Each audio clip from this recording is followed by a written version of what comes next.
part does composition play in the creating of portraits? Aloha, I'm Stan Cox II, photographic portrait artist.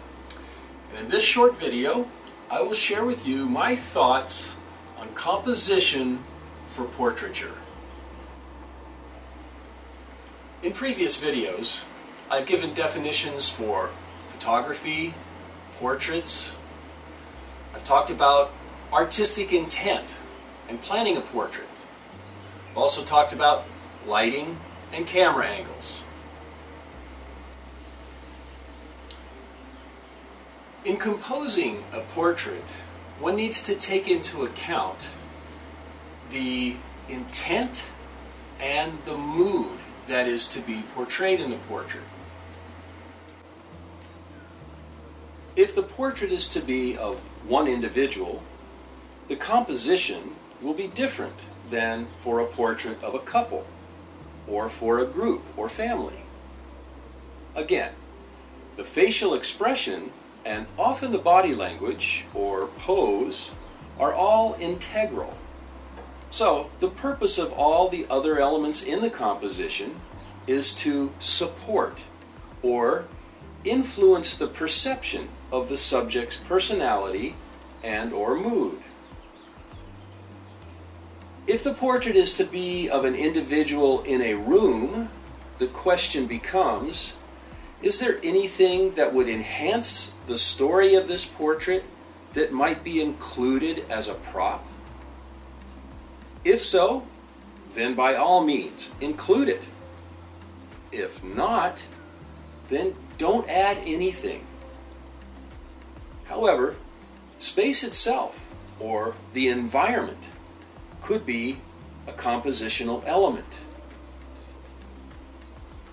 In many, if not most cases, in an individual portrait, the subject will fill the frame, or even overfill the frame, such as when the top of the head is cropped out to emphasize the eyes and facial features.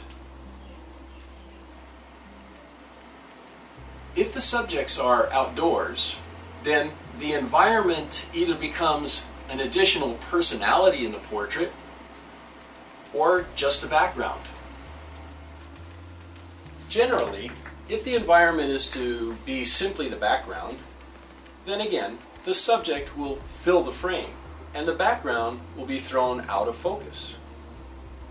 If, on the other hand, the environment will be used in the composition as an identifying element, the subject may be placed to one side of the frame in order to allow the environment to contribute to the feeling of the portrait.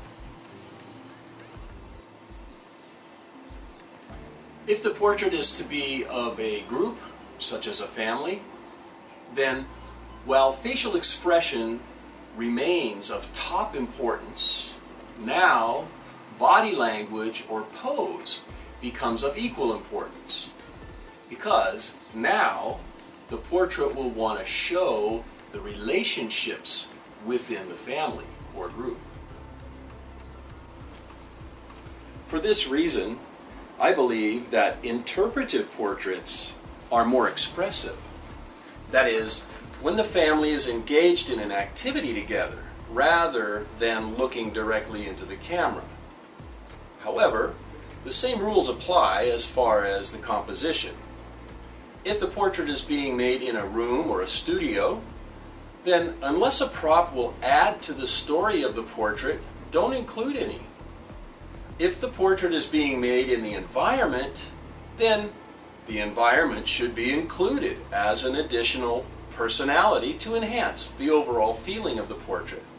Or it should be minimized and thrown out of focus and let the people fill the frame. In the next video, I'll explain why post-production is so important in the creation of portraits. In the meantime, if you'd like to know more information about how you can have your perfect portrait created for you, go to yourperfectportrait.net. I'll see you next time. Mahalo for watching.